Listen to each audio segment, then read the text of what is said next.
focus on hitting your goals in every area of your business. Remember, the universe rewards the bold. A leader has to take the risks. Welcome to the Wealth on the Beach podcast. My name is Daniel Alonzo, and as always, I'm your host, bringing you some of the greatest minds in the world. We're talking money, we're talking business, we're talking health and wealth. And today we have the privilege of talking to this young stud, Jay Feldman.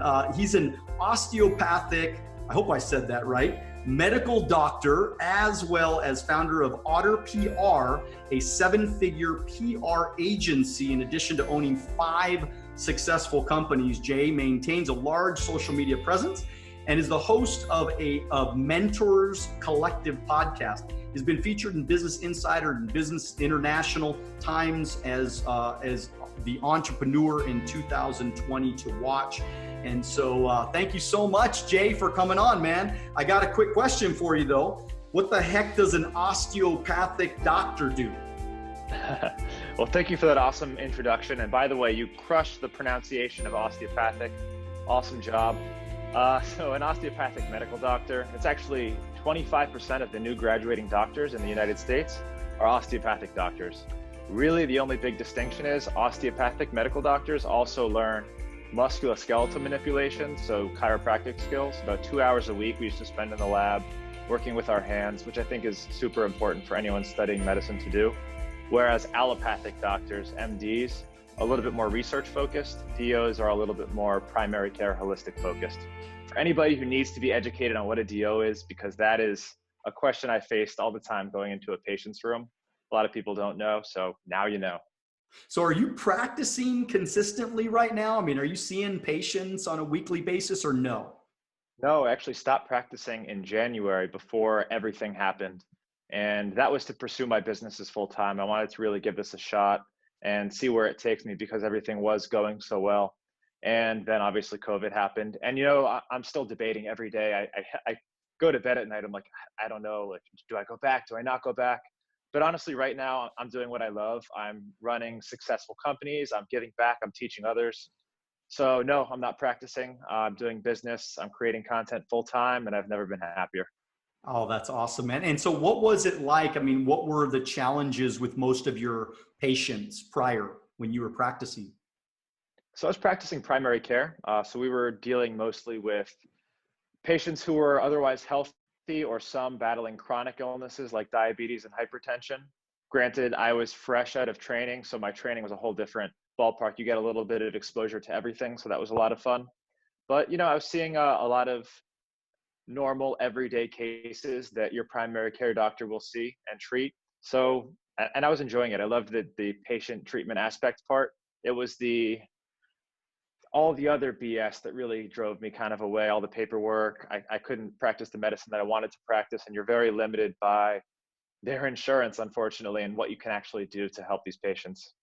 And so how does a doctor go from doctor to PR guy? Like where the heck does that happen? And look, you look like Doogie Howser, bro. You know what I mean? Like you look like 17 years old, man, and you're a doctor. So first of all, how old are you? Because I mean, I'm just looking at you. I'm impressed by all your success, but how old are you?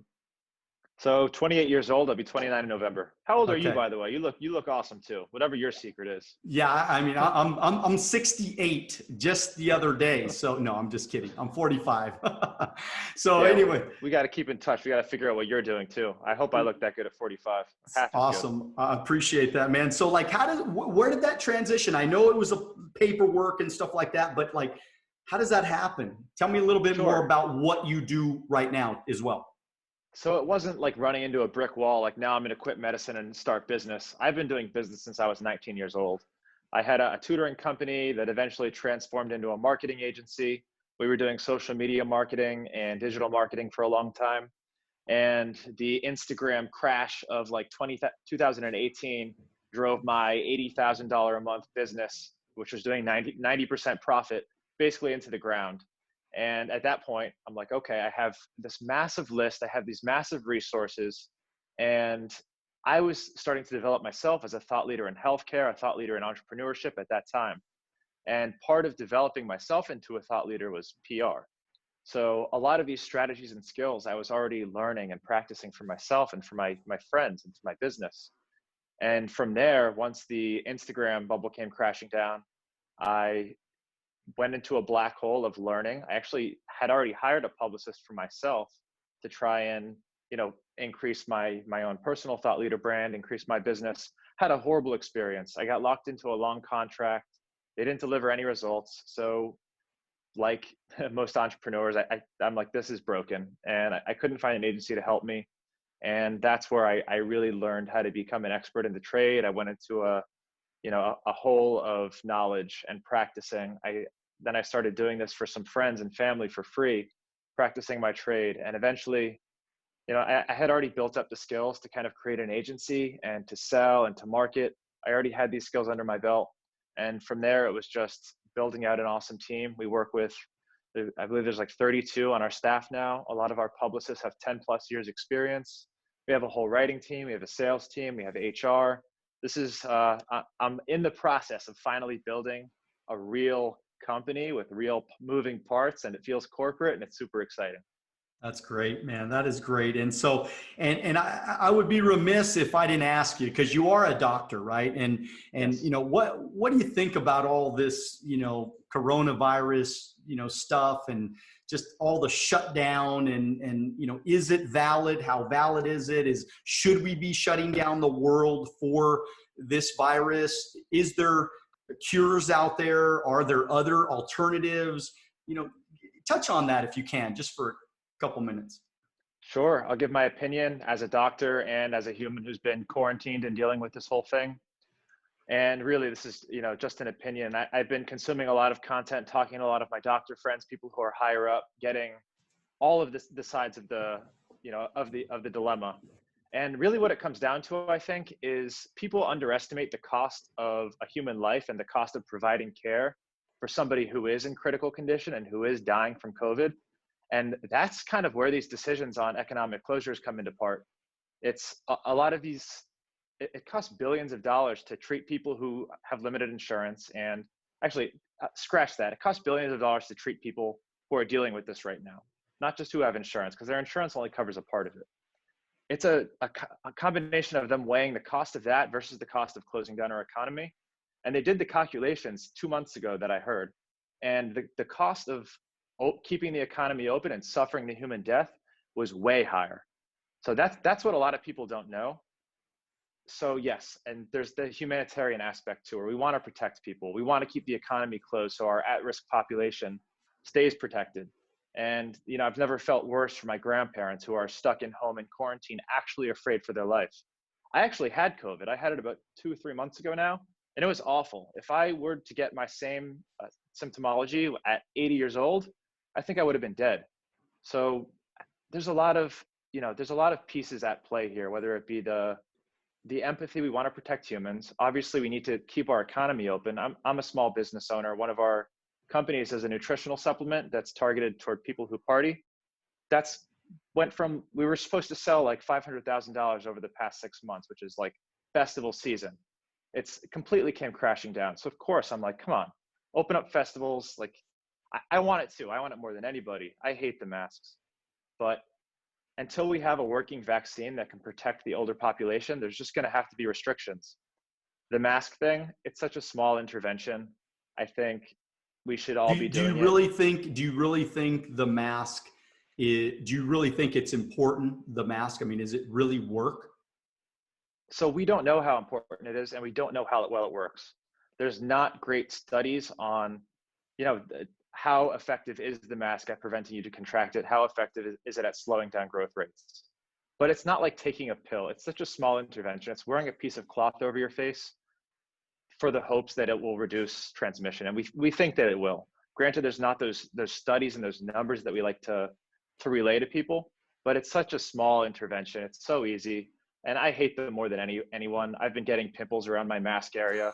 I have like 30 cloth ones, and I just throw them away. I not throw them away, but I throw them in my hamper after use. So I hate them just as much as anybody. But if it's to protect our freedom, which it is, we wear masks so that they can keep the economy open, we can keep going about our daily lives. It's not taking away our freedom. We should all participate in it. Yeah, I don't think you can force somebody to. I hate the mask, man. Yeah, I mean, I hope to God nobody mandates it, because I hate wearing the mask, and I feel like, and this is the thing, right? I mean, if you social distance, technically, if we're all listening to what the scientists are saying, if we social distance ourselves, like if I'm in a supermarket, I'm not getting close to you. You know what I mean? If we all decide to do that and not, talking to somebody's face, where, if you're having a conversation with somebody, give them a little bit of space. Do you really need to get right in their grill, right? And this is something that probably, if you think about it, we should have always been doing anyways. I mean, this is what allowed us to get the flu in the past. This is what's allowed us to, get colds and, fevers and stuff like that, a long time ago. So we probably should have been doing a little bit of that. But what I don't like about the mask, honestly, is the fact that, man, there's no social interaction anymore, man. I mean, people are scared of each other. And I think that the fear is hurting human relationships. I mean, look at the cost as well, man. People are committing suicide, right? People quarantining their housing is as far as like kids and there's the child abuse numbers are up. I mean, there's so many other little pieces of this puzzle that maybe we're not really looking at. And you know what? The truth is, if somebody is compromised medically, right? If you were 80 years old, unfortunately, you got to probably stay home most of the time, and that's just what it is, right? And by the way, if my grandfather's 80 years old and I go, well, even my grandmother, right? If I go see my grandmother, I'm very cautious around her. I, stay my 4-6 feet away and kind of think about those things, because I think that's smart. But man, having a mask on all day is crazy. The last thing I want to ask you, just on this subject, we're going to talk about a lot of stuff, but I really respect you as a doctor, and I respect your thoughts.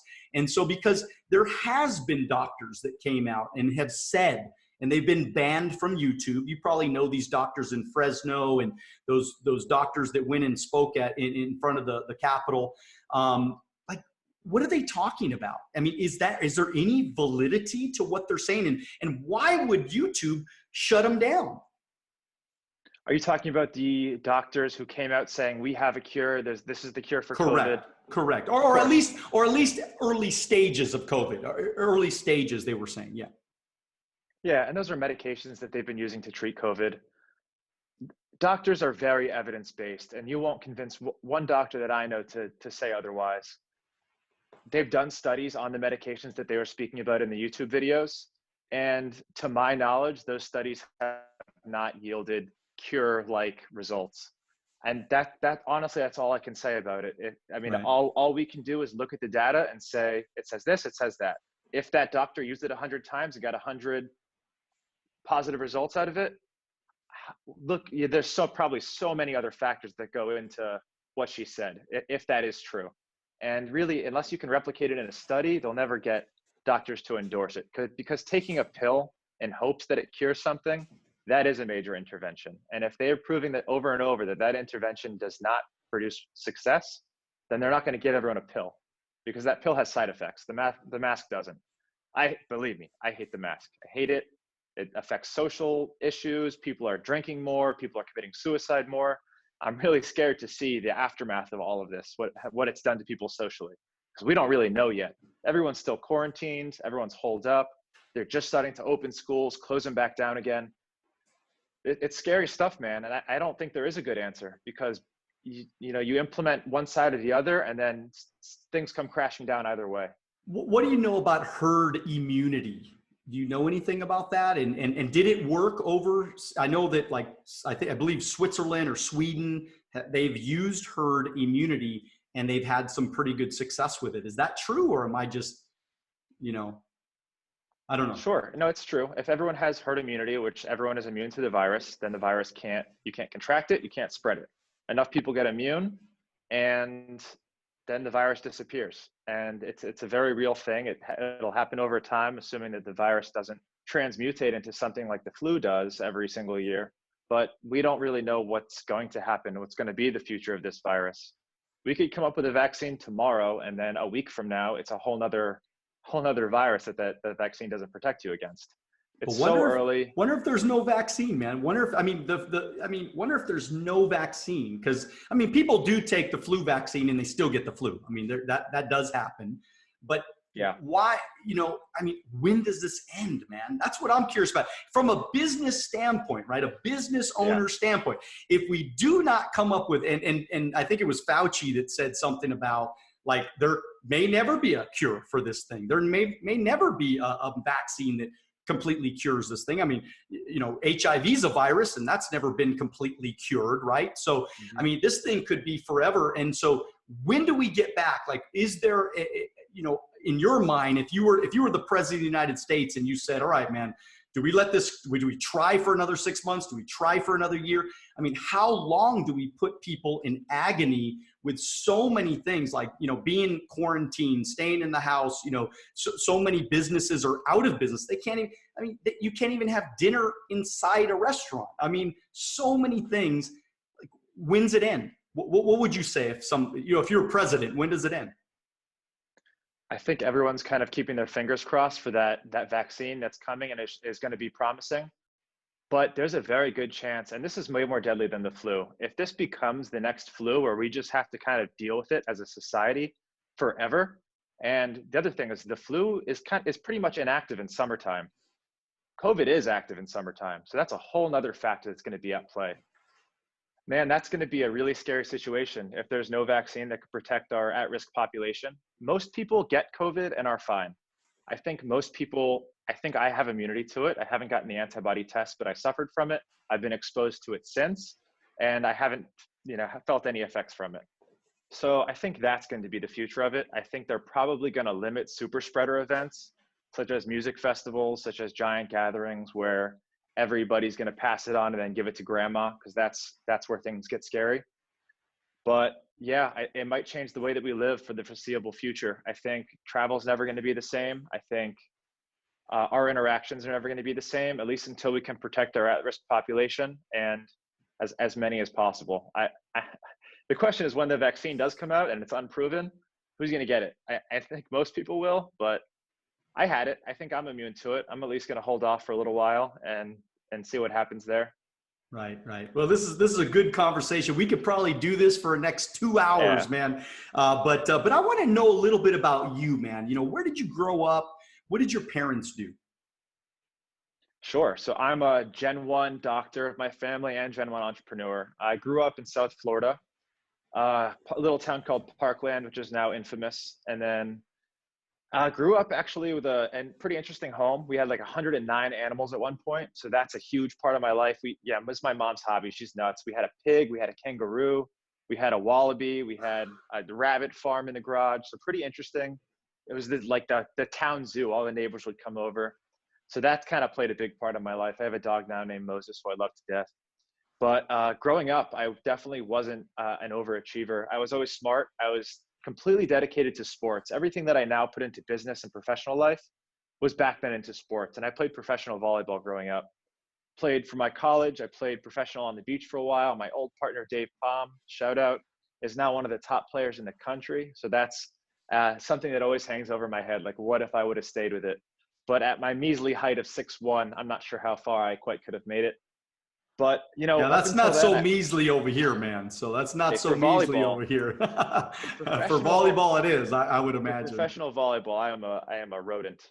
But let's see, from there, went to University of Florida, got a job as a medical scribe, fell in love with medicine. And obviously everyone in my family was pushing me towards it because it's a promising life with a safe income. It's a route to guaranteed happiness if you can make it there. Happiness, which I later discovered most doctors are not actually happy. They're slaves to the system. And I didn't actually discover that until farther into my training. But I trained up in New York City. I met a couple really successful entrepreneurs. One of my best friends, Jesse Henry, was my first ever business mentor. And he's the one who kind of guided me into starting my first tutoring company. And then I just caught the bug, man. From there, I learned how to market the tutoring company, learned how to market really well, opened up a marketing agency, learned how to build an agency, market the agency. And from there, everything else is history. So New York City, I think, is what changed me. Were you in the middle class? Were you wealthy from a wealthier family? I mean, What was that like Sure. growing So up? that's pretty important actually factor in what kind of drove me to pursue what I'm currently pursuing. So we grew up upper middle class. My father is a CFO of a major home building company. 2007 comes along, crushes the home industry. Father gets laid off and goes to work at a vegetable farm as a CPA, making a tenth of what he was making before. We had to move out of our house, get into an apartment. I went to work as a collections agent at his new company, calling people, asking to pay their outstanding invoices. Hated that job to death. And that job still is what kind of drives me to never not only put my family and myself in that kind of financial situation where my financial situation is dependent on somebody else and some other company, but just to never have to be in a cubicle doing the same thing over and over again. I saw how these people were living, and the same thing goes for medicine too. I saw how these doctors were living. Once you graduate and you start practicing and you get into a routine and you have to show up at 7 a.m. and answer to somebody and get your paperwork done by a certain time, it's just, you could tell it affected their soul. And I knew that was never a way that I wanted to live. Wow. I mean, it's amazing how challenges that we have as children or just even as adults, challenges really affect your thinking in some dramatic ways. Like, we have actually a foot doctor, what's a foot Podiatrist. Podiatrist. There we go. So we have a guy that he went through the same thing you were going through. And actually he ended up going into financial services with us. And he's built a really very, very successful business. But he said the same thing, it's like, that mundane every single day doing the same thing and then dealing with insurance companies. That's what his big deal was like, they don't want to pay. They don't want to pay on time. Like, I still got to pay my mortgage, but they don't want to pay me on time for the work that I did 3 months ago. Right. Do you see that? That's a whole other conversation we can have. The system is so broken in healthcare. It's unbelievable. It's unbelievable. Wow. It's a game that doctors will bill in the insurance company $100,000. The insurance company will be like, I'll pay you $100. Next time the doctor will bill them $200,000. Insurance company's like, I'll give you $120. And that's where these giant, ridiculous bills are coming from. And that's one of the key, aspects that is going to keep our healthcare system broken. People don't realize how many moving parts there are, but it's broken, man. Yeah, that's another conversation. On our next podcast, we'll talk about healthcare in America, right? Because it's a subject that I enjoy talking about too. So I'm assuming you're a pretty good kid. You got good grades, and you're pretty smart, and you kind of did what you were supposed to do. Or do you have some stories as a kid? I mean, I was a bad kid. I'm not going to go into extreme detail into all of the stuff that I got into, but I was definitely on the wrong track for quite a bit of my childhood. I was 16 years old. Getting tattoos. I was getting C's and D's in school, which is crazy. I was getting C's and D's, and then I wouldn't study. I would get A's in certain things that I actually enjoyed, but crushed my SAT because I was really smart, but got in some legal trouble when I was 17, which followed me a little bit into college. But it wasn't until then where I got into that legal trouble and had my family and friends kind of give up on me that I got my act together. I was actually on probation for a year, which I think was an awesome thing going into college for me to really buckle down and focus and realize that I was smart and apply myself where I needed to. But no, I was not always an outstanding individual at all. And you know what? I still feel like I'm not polished. I don't think I'm perfect. I don't think I'm as empathetic as I should be in a lot of situations. But I believe fully in authenticity. I do want to help. I do want to give back, but I'm far from polished. I'm far from perfect. Yeah, I get it. I was one of the bad kids growing up. Me and the principal, we were best buddies. He knew me first name basis, and I it wasn't until I went into business that I said, you know what? I want to have a great life, and Yes. for people out there that are listening, you got to get your shit together, and start focusing on having a great life. Because look, I'm really anti-victim mentality, and I know that's not very empathetic, right? Because everybody wants to, have empathy with people that have a lot of excuses and they can't do this, or they couldn't do this, or because of this, upbringing that they had, or they had bad parents or whatever. And look, everybody wants me, but I'm being authentic to what I'm saying right now. And the way I really feel, I feel that everybody in America has the same chance to start over.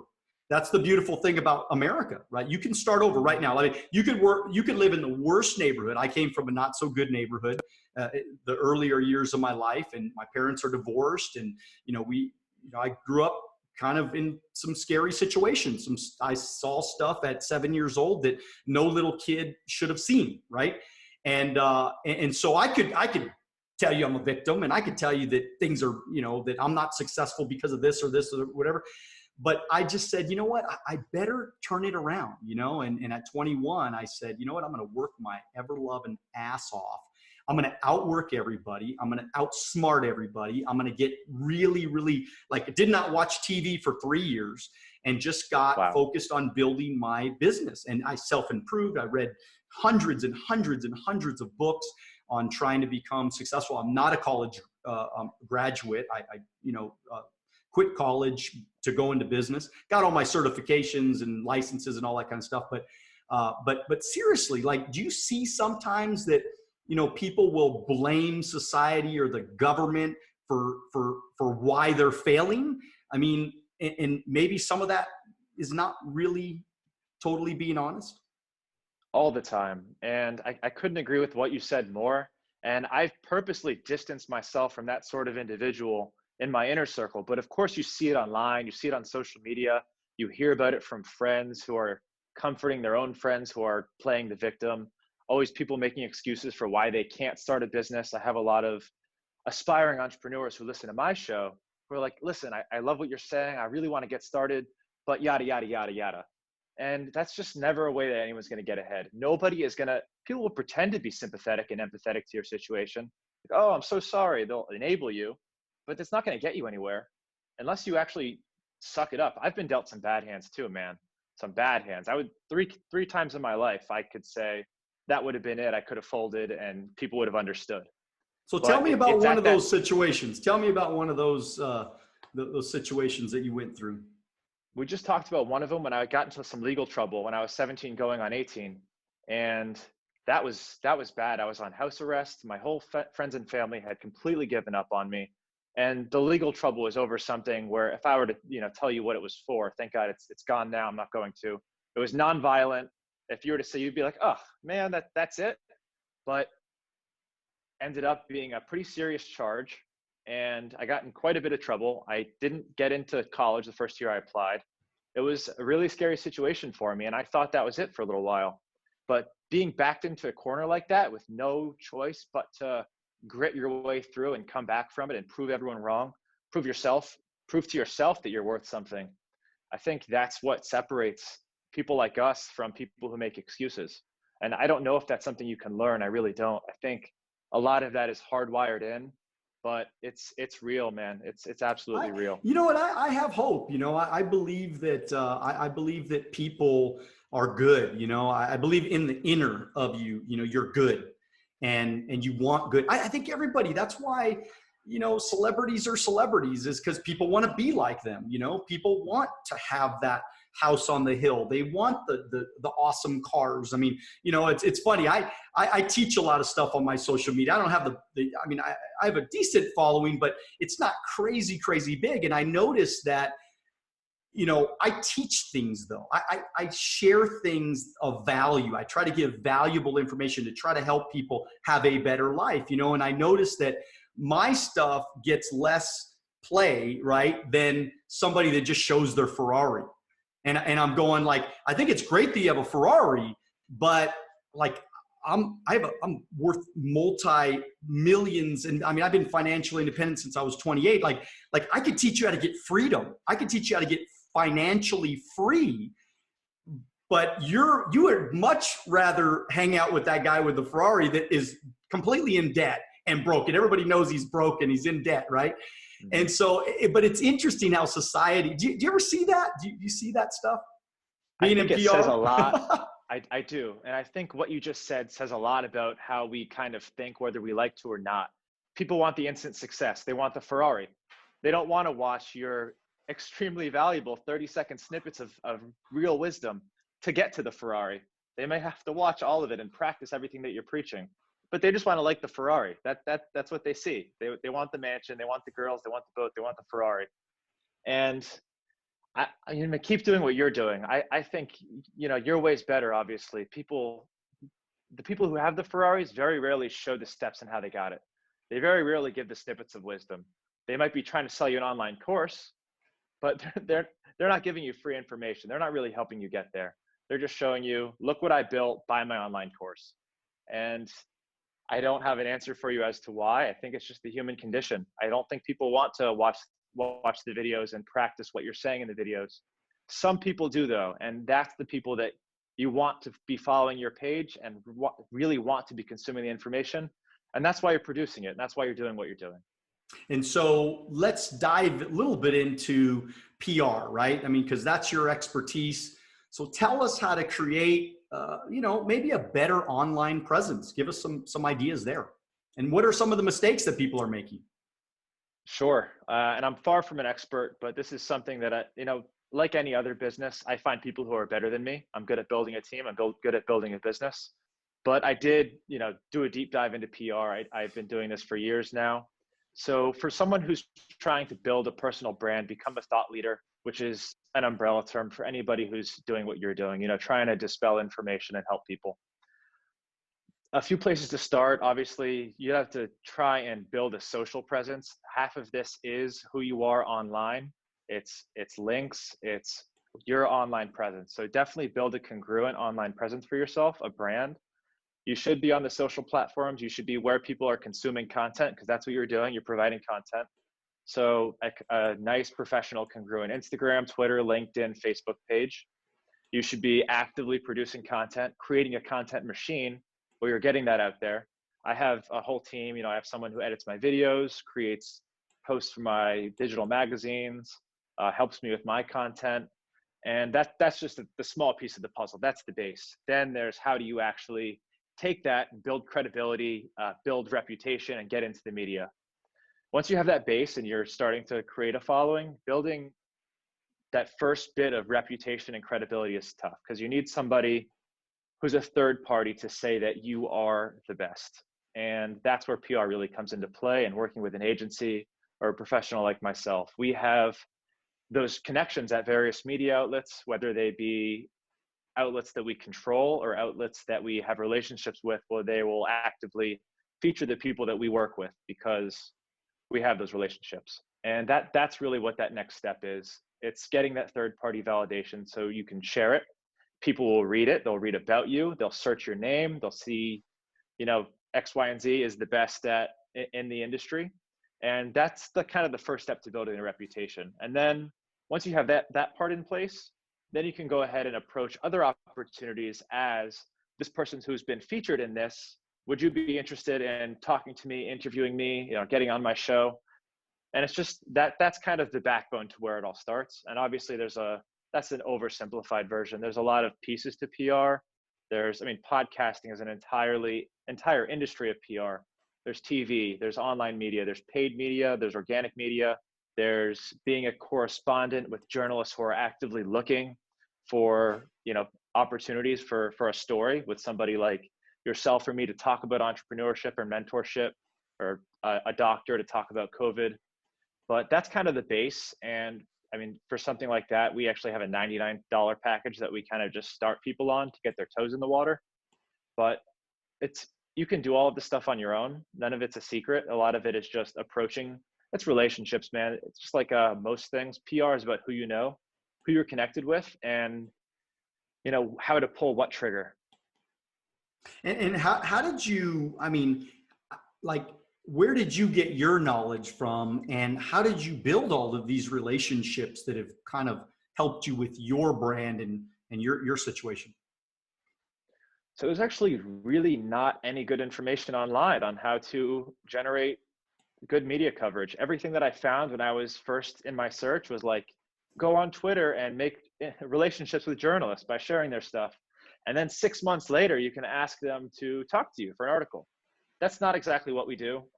For me, it was mostly trying a whole bunch of shit and seeing what stuck, and then talking to as many publicists and PR agency owners as I possibly could. I was already going into it with a bit of a personal brand behind me, which helped me get in the door with a lot of people. And those initial conversations that I had with other PR agencies, up and coming digital magazines, news anchors, those are what really helped me learn, develop my skill set. And I'm always reaching out to people. Those connections were built over time. They're built by me directly. You can't hire someone to create these connections for you. But I mean, we're in an age where it's so easy to find somebody and contact them. And if you contact them from a point of authority with 100,000 followers with a blue check mark next to your name, it's much easier to make those connections. And that's the same thing I tell a lot of my clients who are trying to build a brand for themselves as a thought leader. If you build that brand on social media, you get those followers, you get that check mark, you'll get in the door a lot more places, and you'll make a lot more connections. And so, so you're saying that blue check mark, what is the blue check mark for everybody? You know, a lot of people don't know what that means. What's the blue check mark? What does that mean? And how do you get one? Absolutely. So social media verification, it's a method that Facebook and I guess every social media platform uses to authenticate you as a user, so that anyone who's imitating you, people can automatically see, okay, they're not verified, they're pretending to be a celebrity account, they're pretending to be a journalist. You should be able to ignore them. That's the principle behind it. How do you become verified? How do you get that blue check mark, which enables you to do all kinds of fun things we can talk about later? But the check mark is really a factor of a couple of things. One, if you're a real media personality, you're in TV, you're well known, you're working with a reality show or something like that, they can submit you for verification. That's one way to get it. Being a journalist, an active journalist who's contributing to online magazines or a TV reporter, if you have even 1,000 followers as a TV reporter, and you'll get verified, because impersonating a TV reporter is very dangerous. So they'll verify you. The third way is my way, which is PR. It's generating media coverage about yourself. And you can try and do this on your own, but working with a PR agency is a much more effective way. And when you submit for verification, they basically run a Google News check on your name. They see what comes up. They see if you qualify. They see if you meet a certain criteria for who they'll allow to be verified. Me applying as a doctor was actually a much easier technique, whereas my partner, who's like an e-commerce thought leader, entrepreneur, a little bit harder. We have to work a little bit more. Artists are pretty easy, but really it's about creating media coverage for yourself, whether that be organic or paid. There's a lot of ways to go about it. And then actually submitting for it is a whole nother conversation. And so what kind of fun things does a blue check, does it do for you? So if you follow people like Gary Vee, which is a name that I throw out because most people know who he is, and for me to leave a comment on one of his posts, and it's a meaningful comment and people like it, because I'm verified, that comment's going to get boosted to the top. People who are coming by his post are going to see it more and engage with it more, and they'll follow to your account. They'll like your stuff. Another cool one is when I view people's stories on Instagram, they're like, oh, who is this verified account viewing my story? I almost always get a follow back or a comment. And the other really cool thing is just being able to connect with anybody that I want. If I get into somebody's DMs, they'll almost always respond because you're verified and they're curious, because you have to have done something to get verified. It doesn't just happen. Oh, I love that. Good stuff, man. Good stuff. And so lastly, we're going to kind of wrap this up in a couple of minutes. I want this is, you got so much knowledge, man. For 28 years old, you're a stud, man. You got so much great knowledge. You're really, really adding a lot of value to our audience right now. And I really appreciate you opening up and sharing with us. And so what are some, like, just the things that pop in your mind, the mistakes, the dumb things that people are doing on social media to kind of hurt their presence? Sure. And I'm a perfect example of this. I've screwed up on social media. I've been a part of a negative social media campaign about me. And I think people have to be really careful. For anybody who's trying to become a thought leader and they're affiliated with an institution, they have someone breathing over their neck, they're representing somebody else, either don't do it or be extra cautious about it. I wish I knew what I knew now back then, but I learned things the hard way. So for people who have an affiliate institution, this is for, anybody who might be in college or working for a reputable institution, be very, very cautious. Absolutely be very cautious, because it can come crashing down. There's a massive cancel culture that's just an insane thing. The bigger that you get, and I'm sure the more of a name for yourself you make, the more money you make, the bigger your name is online, the more vulnerable you are, and people will come after you. So that's super important to know. So if you're okay with it, like Grant Cardone, he's just like, you want to cancel me? Cancel me. He was getting canceled, but he just answers to nobody. He can say whatever he wants, and it's not going to affect his bottom line. Maybe a little bit. Maybe someone won't sign up for his business conference, but in the end, he doesn't answer to anybody. If you answer to someone, be very careful. I would actually hire somebody to vet everything that you're posting. And this is something that I did later on, because sometimes you don't realize that you're saying something that could be construed as offensive, that could be construed as, something that doesn't fit with the times right now. We live in a hypersensitive culture, and that's going to be my biggest piece of advice, is really be careful, man. Oh, I like that. I mean, and yeah, I mean, I do work with a large company. I do represent a large company. So I get what you're saying. I mean, they're very, very, I was written up in the Huffington Post. Well, it wasn't, they were talking about me negative on the Huffington Post versus, interview. They weren't, of course, interviewing me. It was a bullshit article, of course. Really, really crazy, thing. I still think that I should have went after them, and, because it was really some offensive things that they were talking about. But the truth is you're right, man. I mean, you do have to be careful online, and you do have to kind of watch yourself. And I think I don't know, for me personally, and again, I'm no expert in this area, but for me personally, I just try to be as authentic as I can without, saying anything too crazy. But also, I just try to give value, man. I'm always trying to give value. I'm always trying to teach, because now I'm in a little bit of a different situation, in the sense that, like, I have a coaching program, but that's not my bread and butter. I mean, that's something I do because I enjoy it and I want to help people, and I want to be around people that are motivated enough to sign up for something like that. But the truth is, my business is what's allowed me the freedom. My business, I'm 99% of my income is passive residual income. So I don't need to work or to have to, answer to the audience, right? If they don't follow me, or if they don't, probably not going to do business with most of them anyways. But the truth is I'm just trying to help people. Realistically, I'm just trying to make a difference in people's lives, because I feel like, especially right now, Jay, people need opportunity more than ever, man. People are dying out there right now for a chance to make more money, for an opportunity to change your life. So what do you think about that? I mean, am I a little bit on the right track? No, I couldn't agree with you more. I mean, now's a scary time for a lot of people. A lot of people are searching for answers, trying to start a business during all of this time. They're realizing that there is opportunity online and people are doing it, and they could create freedom for themselves in a way that wasn't possible 20 years ago.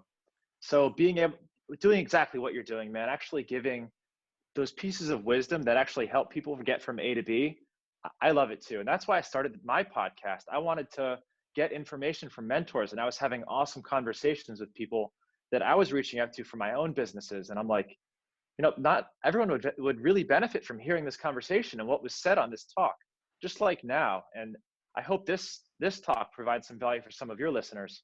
But that's why I went into it, and agreed. You just got to be authentic and document your journey. I know way more now than I did 2 years ago. I was still giving advice then, which was probably relevant to somebody who was at my stage then. It's hard for me, one thing, to keep up with finding mentors as I grow. I hope you'll be one going forward who's, someone who's done it. They've been there. I respect them, and they can help me along the lines. But I absolutely love mentoring people younger than me. I have a whole group on WhatsApp of 20, and we have weekly Zoom calls. I don't charge them a thing. They help me with some small business tasks sometimes, but it's just tons of value. I love giving value. I love to see the results of it. I love that, man. Well, Jay, this has been awesome, man. How can our audience get a hold of you, man? I'm sure they're going to want to pick your brain about stuff or follow you and all that good stuff. So how do we reach you, man?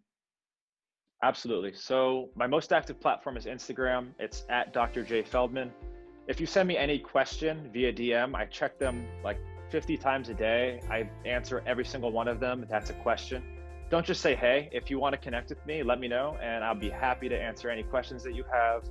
I'll hook you up with my mentorship group or whatever it might be. But, I love to connect with new people. I love to give my wisdom back. So please do slide into my DMs and we'll connect there. Love that, man. Well, again, I appreciate all of your wisdom and thoughts, man. 28 years old, you're an absolute stud. Your life is going to be so amazing. You got the right thinking, you got the right focus. You're obviously very, very good at what you do. And I think a lot of people that hear this and watch this are going to be contacting you for sure. Again, thank you so much. Everybody, share this like crazy. All right. Share the podcast. Tell the world about it. Tell the world about Jay. He's such a stud. You're going to learn so much. And as always, make sure you dream bigger than ever. Get after it and do it now. God bless you. We'll see you at the top. See you guys. Thank you so much.